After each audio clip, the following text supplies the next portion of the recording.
O isa, dalawa. Tignan nyo, oh. Yan, tignan nyo, oh. O, kumusta po kayo? Umpisa muna tayo ha, mantika. 2 kutsarang mantika. Painitin po natin yan.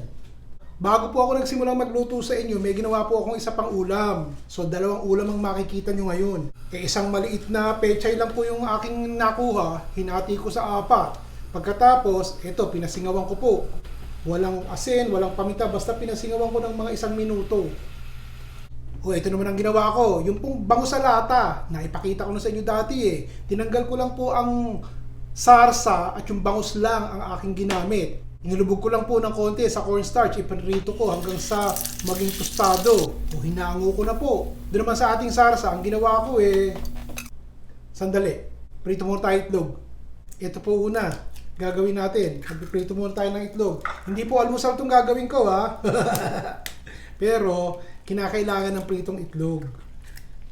Lagyan muna natin ng konting asin yung ating itlog at saka konting paminta. O tuloy. O yung pong salsa na ginawa ko, naglagay lang po ako ng 2 kutsarang oyster sauce. Nilagyan ko po ng lemon juice. Pagkatapos, nilagyan ko yata ng konting paminta at yung akin pong natirang piniritong bawang, marami-rami pa kasi inilagay ko po. May konting lasa, nilagyan ko po ng 1 kutsarang sesame oil. Pagkatapos, bago nyo ihain, saka nyo ilagay. Pagsama-samahin nyo po yung pechay, yung bangos, at saka yung sarsang ginawa. O mukha po bang sardinas na bangus lang yan at saka isang pechay? Ganda ng presentation.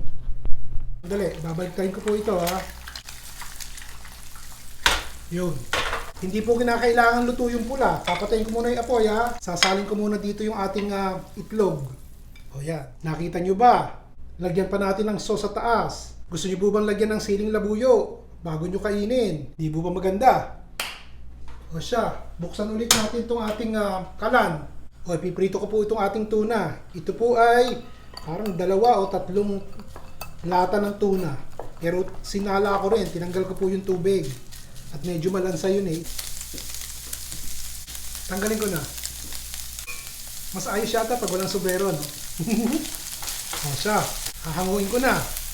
So ito, palagay ko kaya nyong lutuin. Mantika ulit. 2 kutsarang mantika. Ito po yung tokwa. Prito na. Bubuhayin ko lang ha. Madali lang rin. Ayos na. Tuna at saka tokwa. Okay. Apoy ulit. Katitik na mantika. 1 kutsara na lamang. Lagyan na natin ng konting sibuyas. Ay, bawang pala. Konting sibuyas. Lalagyan ko na rin po ng lemon juice o kalamansi. O, lagyan na natin ng toyo. 2 kutsarang toyo. Palamigin natin sandali ha. Wala na po yung usok-usok. Isama ko na ito. Ating tuna at saka ang tokwa. O, pinalamig ko muna yung kalan ha. At ipinatong ko po sa isang kahoy na sangkalan para makita nyo ng maayos. Kasi hahaluin ko po ire. O ngayon, lagyan po natin ng hilaw na sibuyas. Mga 1 kutsara lang. Kaya po ba ng budget ang celery? Lagyan po natin. Lagyan po natin ang kinchay. Uy, gandang tignan, no? Diba? O lagyan po natin ng mayonnaise. 1. 2 kutsarang malalaki. Kung gusto yung dagdagan, okay din.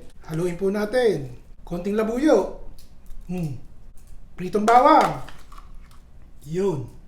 O siya, halo ulit. Tignan nyo. Oh. Nadali natin. Sarap eh. Ayos to. O ngayon, ilalagay na po natin tong ating itlog na hindi luto yung pula. Kung ito po ay nasa restaurant, lalagyan natin ng 3 labuyo para pampaganda lamang. Oh? Ang pangalan siguro po nito para maintindihan nyo kasi may tuna, may tokwa, may itlog. Siguro po yung pangalan tinatlog. Okay lang po ba sa inyo? Tinatlog. Ano po ba pangalan nila May isda Pwede na po sigurong isdachu. Kasi isda Isdachu. O basta sinasabi ko po sa inyo, huwag niyong titigilan ang kalalagay ng comment dito sa baba. Binabasa ko po yan. At kadalasan po sa inyo rin ako kumukuha ng idea kung ano lulutuin sa susunod. Ayos? Hanggang sa susunod po uli, si Ron Bilaro. Ay, nalimutan ko.